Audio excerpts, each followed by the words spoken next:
Alright guys, what's up? I'm back again with another video on the 454. So here she is, sitting pretty. We're getting close to the end here. Rode her around a little bit yesterday, or I should say this morning at like 5 o'clock this morning. Just tidying some things up. Had to fix a jet ski last night, so that was fun. So got more parts in right over here. So what do we got today? We got the exhaust gaskets here, the parts for the foot peg, so the pin, the spring, the two clips for the foot peg, and then the C-clip that goes on the back of the rod here. And I got the bolt and the exhaust hanger. The new clutch cable came in, and then in this package, I don't really need it, but these are the Stator coil plugs, which I'm just going to keep those on the side. I'm actually not going to put those in because that would require me to pull off the side cover again here and drain all the oil and try to put them in. It's just literally an attachment that they sit inside here, and I guess it just regulates the amount of power that goes out before it gets to the regulator first. So, but we're looking okay. Noticed, so this morning when I rode it, was having a little bit of a hard time when it was hot.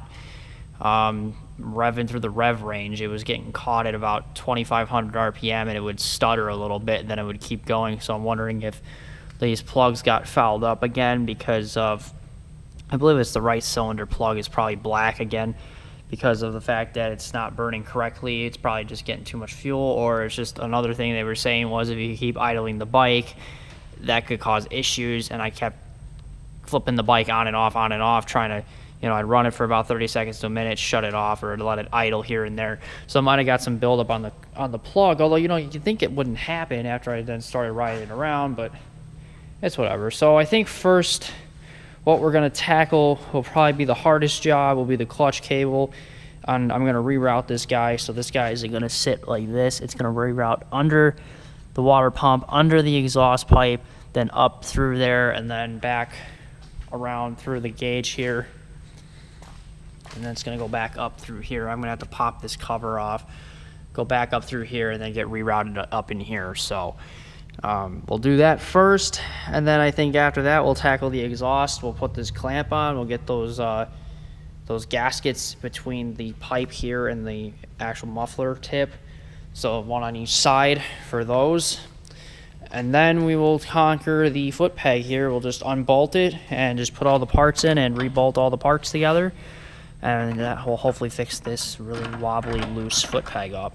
So, see what happens. Okay, so we got the clutch cable out. And this is why I'm replacing it, because you can see the thing is just completely melted. That's where it touched the exhaust pipe. So, always route your cables correctly the first time, or that will happen, unfortunately. Alright guys, what's up? It's the next day, so kind of ran into some problems yesterday, but we got it all figured out now. So show you guys what we did here. Here's the new clutch cable.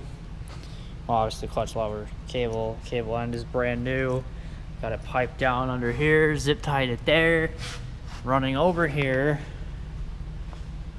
the correct way under the pipe here, so it's not going to touch up really against this. Shouldn't get as hot now, so this should be all right. This is how Jimmy's bike was, and it's got the original cable on it. This boot's a little long, but I think it'll be okay though. It'll keep it covered. Not bad, not bad. Pulled the pipes off yesterday and put those gaskets in. Obviously you can't see it's under the heat shield, but when I pulled it off, I decided to take a wire wheel and kind of clean the rust off the pipes now. So now they look much, much better. You can see that shine after I cleaned them off. Look really nice. They're not perfect, but it was better than what they were looking like earlier. At least this one. The other one, for some reason, I don't know why, but this one has got this shit on here, and I can't get this off. So and most of the bikes I looked at on eBay, like the parts I've seen, have this exact same problem. Like they have all this shit like all over this shield here, and then they have this, which is the kickstand, I think, because it got bent. It keeps colliding with this. So that's from the spring digging into it. What else did we do? We put the one clamp I wanted to replace here. Didn't have the right bolt. I didn't buy the right bolt, so we just put the other one I had back on it.